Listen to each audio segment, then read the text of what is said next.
Hi అండి, నమస్తే. Welcome to Durga Krishna kitchen. ఈరోజు మనం వీడియోలో పెసరట్టు ఉప్మా, అలానే పెసరట్టుకి సూపర్ కాంబినేషన్ అల్లం చట్నీ, అలానే కొబ్బరి శనగపప్పు చట్నీ తయారీ విధానం ఎలాగో చూసేద్దామండి. వీడియోలోకి వెళ్లే ముందు మీరు కనుక ఫస్ట్ టైం నా ఛానల్ని వ్యూ చేసినట్లయితే తప్పకుండా లైక్ చేసి కామెంట్ చేయండి. మీరు లైక్ చేయడం వల్ల ఈ వీడియో అనేది మరికొంతమందికి రికమెండ్ అయ్యే ఛాన్స్ ఉంటుంది. అలానే ఛానల్ని సబ్స్క్రైబ్ చేసుకుని పక్కనే ఉన్న బెల్ ఐకాన్ని క్లిక్ చేయండి.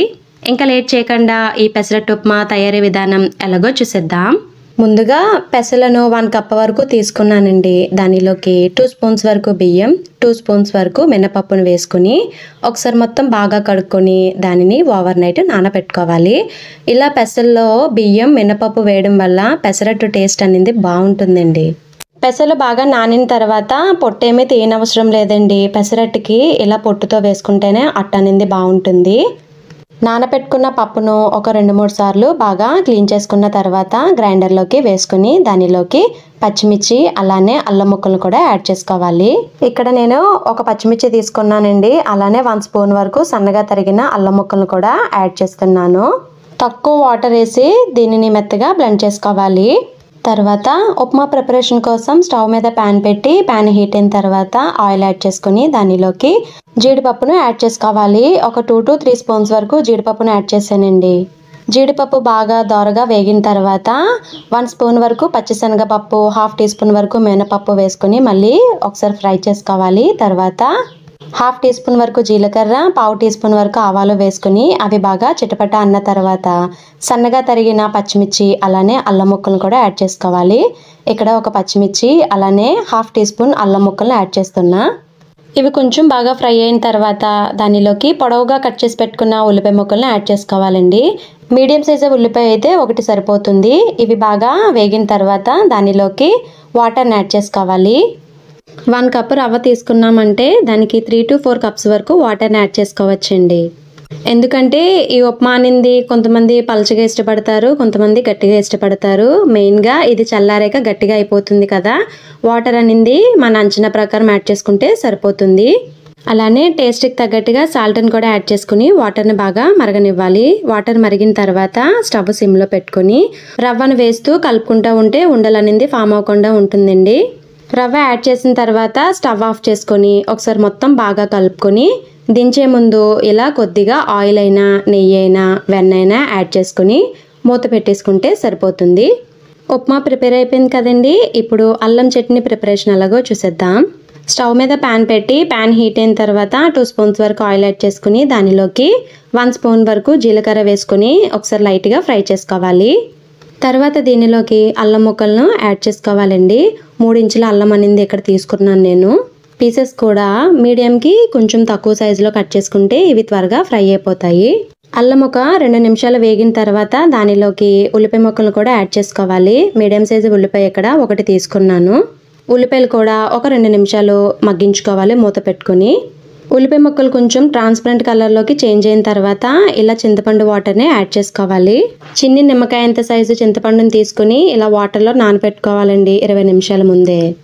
తర్వాత 2 స్పూన్స్ వరకు బెల్లం ముక్కలు యాడ్ చేసుకొని అలానే టేస్ట్కి తగ్గట్టుగా సాల్ట్ని కూడా యాడ్ చేసుకొని ఒకసారి మొత్తం బాగా కలుపుకొని స్టవ్ మీడియంలో పెట్టి మూత పెట్టుకుని మగ్గించుకోవాలి.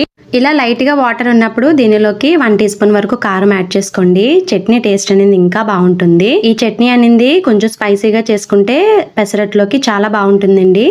కారం యాడ్ చేసిన తర్వాత ఒకసారి మొత్తం బాగా కలుపుకొని ఒక 2 నిమిషాలు మూత పెట్టుకుని మగ్గించుకుంటే సరిపోతుంది స్టవ్ సిమ్లో పెట్టి. తర్వాత స్టవ్ ఆఫ్ చేసుకుని దీన్ని చల్లారనివ్వాలి. పిండి మెత్తగా గ్రైండ్ అయిన తర్వాత ఇలా గిన్నెలోకి ట్రాన్స్ఫర్ చేసుకుని టేస్ట్కి తగ్గట్టుగా సాల్ట్ అలానే కొద్దిగా వాటర్ని కూడా యాడ్ చేసుకోవాలి. కన్సిస్టెన్సీ వీడియోలో చూపిస్తున్న విధంగా ఉంటే సరిపోతుందండి. తర్వాత అల్లం అనేది మనకి చల్లారిపోయిన తర్వాత ఇలా మిక్సీ జార్లోకి ట్రాన్స్ఫర్ చేసుకొని లైట్గా వాటర్ని కూడా యాడ్ చేసుకుని మెత్తగా బ్లెండ్ చేసుకోవాలి. అంతేనండి, రెడీ అయిపోయింది అల్లం చట్నీ. అల్లం చట్నీతో పాటు కొబ్బరి శనగపప్పు చట్నీ కూడా చాలా బాగుంటుందండి పెసరట్లోకి. మిక్సీ జార్లోకి 2 పచ్చిమిర్చి, 1/4 కప్పు వరకు కొబ్బరి తురుము అలానే 1 కప్పు వరకు గుల్ల శనగపప్పు యాడ్ చేసుకొని అలానే ఒక 4 నుంచి 5 వరకు వెల్లుల్లి రెమ్మలు కూడా యాడ్ చేసుకొని మెత్తగా బ్లెండ్ చేసుకోవాలి. టేస్ట్కి తగ్గట్టుగా సాల్ట్ని కూడా యాడ్ చేసుకుని ఒకసారి మొత్తం బాగా కలుపుకొని గిన్నెలోకి ట్రాన్స్ఫర్ చేసుకోవాలి. ఇప్పుడు ఈ చట్నీకి తాలింపు పెట్టుకోవాలండి. తాలింపు కోసం స్టవ్ మీద గిన్నె పెట్టుకుని ఆయిల్ హీట్ అయిన తర్వాత 1 స్పూన్ వరకు జీలకర్ర అలానే 1/2 టీ స్పూన్ వరకు ఆవాలు వేసుకుని అవి బాగా చిటపట అన్న తర్వాత కొంచెం కరివేపాకు, ఒక 2 ఎండుమిర్చి ఇలా వీడియోలో చూపిస్తున్న విధంగా వేసుకోవాలి. కొంచెం బాగా ఫ్రై అయిన తర్వాత చట్నీలోకి ట్రాన్స్ఫర్ చేసుకోవాలి. 2 రకాల చట్నీలు మనకి రెడీ అయిపోయాయి కదా. ఇప్పుడు పెసరట్లు ఎలా వేసుకోవాలో చూసేద్దాం. సన్నగా తరిగిన ఉల్లిపాయ ముక్కల్లో కొద్దిగా జీలకర్ర అలానే కొత్తిమీర వేసుకుని ఒకసారి మొత్తం బాగా కలుపుకోవాలి. అల్లం ముక్కలు, పచ్చిమిర్చి ముక్కలు నేను ఆల్రెడీ పిండిలో వేసాను కాబట్టి దీనిలో వేయట్లేదండి. పెసరట్టు కోసం స్టవ్ మీద ప్యాన్ పెట్టి ప్యాన్ హీట్ అయిన తర్వాత స్టవ్ మీడియంకి చేంజ్ చేసుకుని ఇలా వాటర్ని చల్లుకుని ఏదైనా టిష్యూ పేపర్తో లేదా క్లాత్తో తుడిచేసుకోవాలండి. అప్పుడు ప్యాన్ అనేది మనకి ఓవర్ హీట్ అవ్వకుండా ఉంటుందండి. ఇలా తుడుచుకోవడం వల్ల దోశ అయినా అట్టు అయినా అంటుకుపోకుండా ఉంటుంది. తర్వాత ఆయిల్ యాడ్ చేసుకుని ఇలా మొత్తం ఒకసారి బాగా స్ప్రెడ్ చేసుకుని వీడియోలో చూపిస్తున్న విధంగా పెసరట్టుని వేసుకోవాలి. అలానే ఉల్లిపాయ ముక్కలను కూడా యాడ్ చేసుకోవాలి.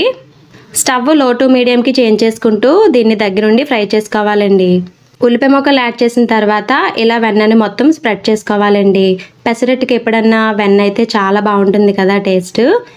వెన్న యాడ్ చేసిన తర్వాత ఇలా పైన ప్రెస్ చేస్తూ ఉంటే మనకి అట్టు అనేది బాగా ఫ్రై అవుతుంది. పైన కలర్ మొత్తం చేంజ్ అయిన తర్వాత జాగ్రత్తగా పెసరట్టును టర్న్ చేసుకోవాలి. అటు టర్న్ చేసిన తర్వాత దానిపైన కూడా కొంచెం వెన్నను అప్లై చేసుకోవాలండి.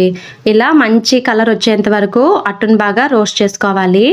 పెసరట్టు బాగా రోస్ట్ అయిన తర్వాత ప్రిపేర్ చేసి పెట్టుకున్న ఉప్మాని జాగ్రత్తగా పైన వేసుకుని మొత్తం స్ప్రెడ్ చేసుకోవాలి. ఉప్మా స్ప్రెడ్ చేసిన తర్వాత అట్టును జాగ్రత్తగా ఫోల్డ్ చేసుకుని 2 వైపులా ఒక 2-3 నిమిషాలు స్టవ్ సిమ్లో పెట్టుకుని బాగా రోస్ట్ చేసుకోవాలి. అంతేనండి, రెడీ అయిపోయింది ఎంతో టేస్టీగా ఉండే పెసరట్టు ఉప్మా, అల్లం చట్నీ అలానే కొబ్బరి శనగపప్పు చట్నీ. టేస్ట్ అయితే చాలా బాగుంటుంది కదండి. పెసరట్టుకి ఈ 2 చట్నీలు సూపర్ కాంబినేషన్. మీరు ఒకసారి తప్పకుండా ట్రై చేయండి. ఈ వీడియో మరి మీకు నచ్చిందని అనుకుంటున్నా. మీకు గనక ఈ వీడియో నచ్చినట్లయితే ప్లీజ్ లైక్ చేయండి, షేర్ చేయండి, కామెంట్ చేయండి.